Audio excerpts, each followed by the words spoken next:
Santa Claus parade, such as it was, took place the 2nd of December, 1905. Santa Claus arrived by train at Union Station and was greeted by Mr. and Mrs. Timothy Eaton.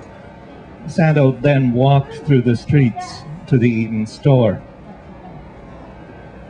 My own experience of that parade, once upon a time, was always on television and only in black and white.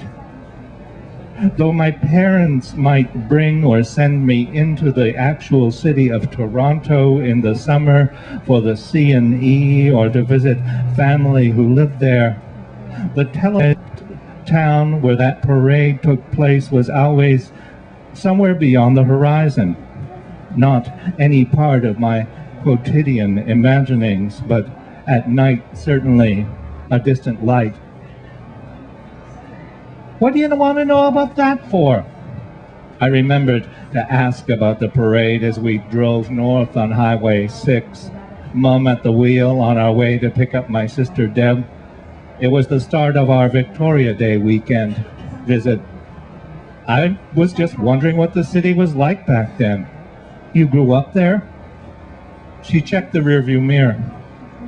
Grandma and Grandpa, she said, speaking of her own parents, my grandparents, Minnie Davis and George E. Jameson, now both long dead. Grandma and Grandpa moved to Toronto from the Six Nations of the Grand River Indian Reserve. I insert for your information. Not a distance now, people have been known to commute, but how great an effort it might have been back in the early 20th century when my grandparents made the move, it's hard to imagine. Grandma ran a boarding house over on Bleecker Street, in a row of houses in the block, I think, north of Carleton, a block east of Sherbourne. It was probably in the last year I attended York University, 1976, that my friend Wendy and I decided we'd make the journey down from Downsview. At that time, a solid 90-minute commitment to the TTC each way to attend the parade. She was from out of town too, Montreal, and I guess we both thought, it'll be fun. We might actually experience something of childhood we'd missed.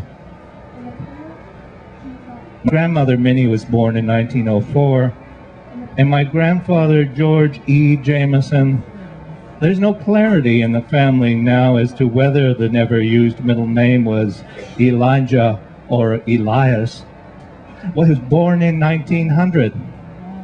So I'm guessing now that my grandparents were living in the city when my mother was a teenager, certainly in the late 30s during the Great Depression, which may explain why they'd made the move in the first place and starts to explain how a Cayuga/Tuscarora Indian girl ended up way back then in, I'm imagining, a red and brown flounce of a dress accompanying Santa's sleigh down the city.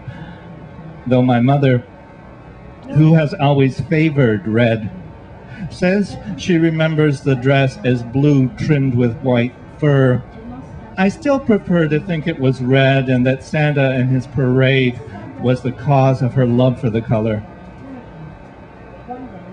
But 1976 was the year the Eaton's company had withdrawn their support from the event.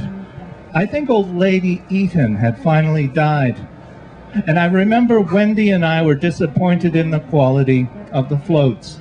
We were, after all, students of the fine arts, and dispirited by all the garbage the crowd left behind at the corner of University Queen, by the surly cops doing crowd control, and by the kids cranky in the cold. It was a 3-story place, my mother said, with 2 rooms on the 3rd floor, and 1 large room at the front, and 1 more other small room on the 2nd floor. And folks from home would come and stay there when they first moved into town. Grandma had all kinds of them. She had a lot of single women from other reserves too. They'd stay with Grandma for a while and then get jobs and move out. And sometimes Sometimes, she goes, I had to share my room, my bed, with these people.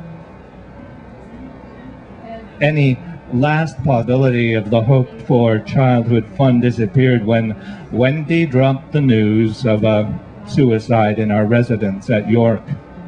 It was a boy who shared my first name, perhaps the reason I reacted and remember. Wendy was on the residence council and had to run back to campus for a closed meeting about it. She probably shouldn't have even told me. And I felt offended at all the secrecy and wanted to argue about the decision to keep it quiet, supposedly for the family's sake. So we ended our experience of parade day riding the subway north in silence.